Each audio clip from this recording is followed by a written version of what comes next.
सहकार महर्षी भाऊसाहेब थोरात कारखान्याच्या 58व्या गळीत हंगाम शुभारंभ नुकताच पार पडला। यावेळी शेतकऱ्यांनी एकरी 100 टन ऊस उत्पादन करावे असे आवाहन काँग्रेसचे ज्येष्ठ नेते आणि कारखान्याचे चेअरमन बाळासाहेब थोरात यांनी केले। तसेच 1 जानेवारीपासून कामगारांना 10% पगारवाढीची घोषणा करताना बुद्धिभेद करून विष कालवणाऱ्या प्रवृत्तींना वेळीच रोखण्याचे आवाहन केले। नमस्कार, संगमनेर लाईव्ह मध्ये आपले स्वागत। आता बातमी सविस्तर पाहू। मागील हंगामात 3200 रुपये उच्चांकी भाव दिला, बोनस आणि पगार वेळेत, यामुळे बाजारपेठ फुलली आणि दिवाळी आनंदात केली। थोरात कारखान्यावर सभासद व बाहेरील ऊस उत्पादकांचाही मोठा विश्वास असून आपला हेतू चांगला असल्याने चांगले काम होत आहे। प्रत्येक शेतकऱ्याने नवीन तंत्रज्ञानाचा वापर करून एकरी 100 टन ऊस उत्पादन केले पाहिजे, असे आवाहन काँग्रेसचे ज्येष्ठ नेते आणि कारखान्याचे चेअरमन बाळासाहेब थोरात यांनी केले। सहकार महर्षी भाऊसाहेब थोरात सहकारी साखर कारखान्याच्या 58व्या गळीत हंगाम शुभारंभ प्रसंगी कार्यक्रमात ते बोलत होते। यावेळी अध्यक्षस्थानी माजी आमदार डॉ. सुधीर तांबे होते।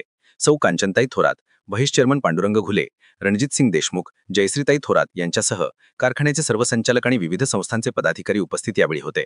ज्येष्ठ नेते बाळासाहेब थोरात म्हणाले की कारखान्याची चाके रात्रंदिवस फिरत असतात, परमेश्वराची कायम साथ आपल्याला असते। आपला हेतू चांगला असल्याने चांगलं काम होतं। मागील हंगामात 3200 रुपये भाव दिला।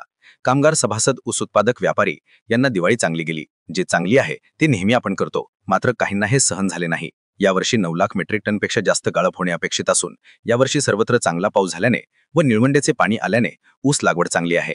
पुढच्या वर्षी 15 लाख मेट्रिक टनापर्यंत गाळप होईल। जास्त गाळप झाले तर बघ्यास जास्त निघतो। कोजनरेशन चांगले होते, युनिट एक्सपर्ट होते।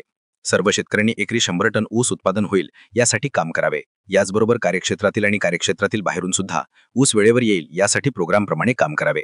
परिपक्व ऊस आणावा, कारण वाहप करताना रिकव्हरी महत्त्वाची असते। सर्व ऊस लागवड 6व्या महिन्यात झाल्याने अनेकदा अडचण होते, परंतु परिपक्व ऊस आणला गेला तर चांगले रिझल्ट येतील, असे सांगताना कारखान्याने कायम वेळेत पगार, बोनस याचबरोबर शेतकऱ्यांचे वेळेत पेमेंट अदा केले आहे। बाहेरील शेतकऱ्यांचा मोठा विश्वास आहे, त्यांचेही वेळेत पेमेंट केले आहे। निळवंडे धरण व कालवे आपण पूर्ण केले। कालव्यांच्या वरच्या भागात पाणी देण्यासाठी आपण नियोजन केले होते आणि आपला तो शब्द होता, वरच्या भागातील नागरिकांनाही पाणी मिळाले पाहिजे हा आपला आग्रह आहे आणि ते शक्य असल्याचे सांगत 1 जानेवारीपासून कामगारांना 10% पगारवाढ सुद्धा देण्यात येणार असल्याचे घोषणा केली। या प्रसंगी डॉ. सुधीर तांबे म्हणाले की लोकनेते बाळासाहेब थोरात यांच्या नेतृत्वाखाली संगमनेरचा सहकार हा दिशादर्शक असून या सहकारामुळे मोठी आर्थिक उलाढाल होत असते। याचबरोबर मोठी रोजगार निर्मिती झाली आहे। चांगल्या ऊस उत्पादनाबरोबर शेतकऱ्यांनी शेतीसाठी कंपोस्ट खताचे वापर करावेत, असे आवाहन केले। डॉ. जयश्रीताई थोरात मनोगत व्यक्त करताना म्हणाल्या की जुन्या पिढीने सायकलपासून ते आत्तापर्यंत सर्व अनुभवले आहे। नवीन पिढीला सर्व रेडीमेड मिळाले आहे। छत्रपती शिवाजी महाराजांचा महाराष्ट्र जपण्यासाठी आपल्याला सर्वांचा विचार घेऊन पुढे जायचे आहे, असे सांगितले।